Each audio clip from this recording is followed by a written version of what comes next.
তীৰ্থনগৰী হাজোৰ বিষ্ণুপুৰত Jio Motors নামাকৰণেৰে এটি অত্যাধুনিক Yamaha racing showroom মুকলি।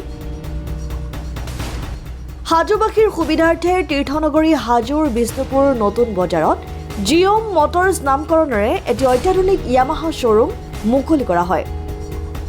বিশেষকৈ সেলছ, সাৰ্ভিস, স্পেয়াৰ্ছ সুবিধাৰে পৰিপূৰ্ণ অত্যাধুনিক দুচকীয়া বাহনৰ সুবিধা উপলব্ধ কৰা হৈছে শ্বৰুমটোত।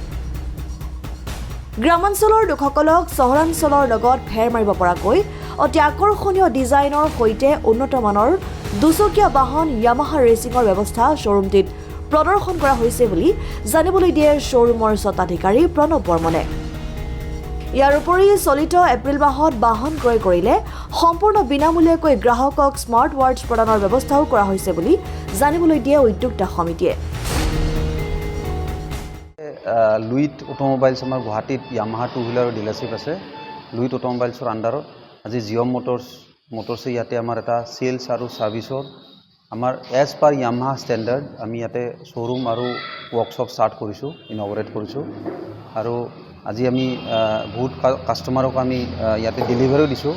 আমাৰ যিখিনি ইয়াৰে লোকেল কাষ্টমাৰ আছে, লোকেল কাষ্টমাৰখিনি আমাৰ এইটোৱে ৰিকুৱেষ্ট, আমি যিটো ইয়াতে ষ্টেণ্ডাৰ্ড মেইনটেইন কৰি আমাৰ ডিলাৰত যেনেকৈ গুৱাহাটীত যিখিনি ডিলাৰ আছে যেনেকুৱা ষ্টেণ্ডাৰ্ড মেইনটেইন কৰি পেলাই আমি তাতে ষ্টাৰ্ট কৰিছোঁ, এইটো complete full fledged Yamaha authorise sales and service outlet.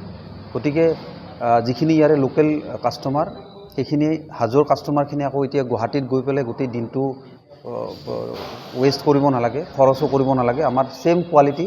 আৰু আজি আমি আকৌ এটা বস্তু ক'ব সুখী হ'ম যে এইটো মাহত আমি এজ এ ইনগ্ৰেল মানে স্কিম হিচাপে প্ৰত্যেকজন কাষ্টমাৰকে আমাৰ ইয়ামাহাৰ ইয়াতে স্কুটাৰ নাইবা মটৰচাইকেল যোনে কিনে জিও মটৰ্ছৰ হাজোৰ আউটলেটৰ পৰা স্মাৰ্ট ৱাটছ আমি প্ৰত্যেকজন কাষ্টমাৰকে ফ্ৰী দিয়াৰ ব্যৱস্থা কৰিছোঁ।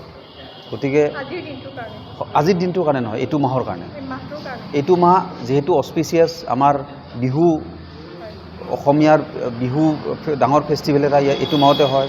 এতিয়া অহাকাইলৈ আমাৰ ঈদ ফেষ্টিভেল আছে। গতিকে ইয়াৰে যিখিনি বাসিন্দা আছে অলৰেডি আমাৰ পৰা এই ফেষ্টিভেল হিচাপে বহুতে আমাৰ পৰা গাড়ী ডেলিভাৰী লৈছে আজি। আৰু আমি যিখিনি এতিয়া প্লান কৰি আছে তেখেতসকলকো ৰিকুৱেষ্ট কৰিছোঁ আমাৰ ইয়াৰ শ্ব'ৰুমত আহিব।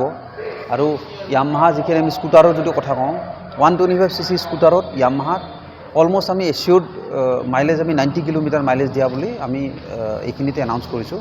আমাৰ ছেগমেণ্টত 125cc স্কুটাৰ ছেগমেণ্টত ইয়ামাহাতকৈ বেছি মাইলেজ দিয়া প্লাছ 5 yearsৰ ৱাৰেণ্টি দিয়া স্কুটাৰ ইণ্ডাষ্ট্ৰীত বৰ্তমান নাই। আই থিংক এইটো গোটেই কাষ্টমাৰখিনিৰ কাৰণে এটা এডভান্টেজ। প্লাছ আমি যদি 155cc কথা কওঁ, MT R15 সাংঘাতিক এপ্ৰিচিয়েট কৰিছে কাষ্টমাৰে। আমাৰ হাতত আজিৰ ডেটত মানে MT আৰু R15 বুকিঙত চলি আছে।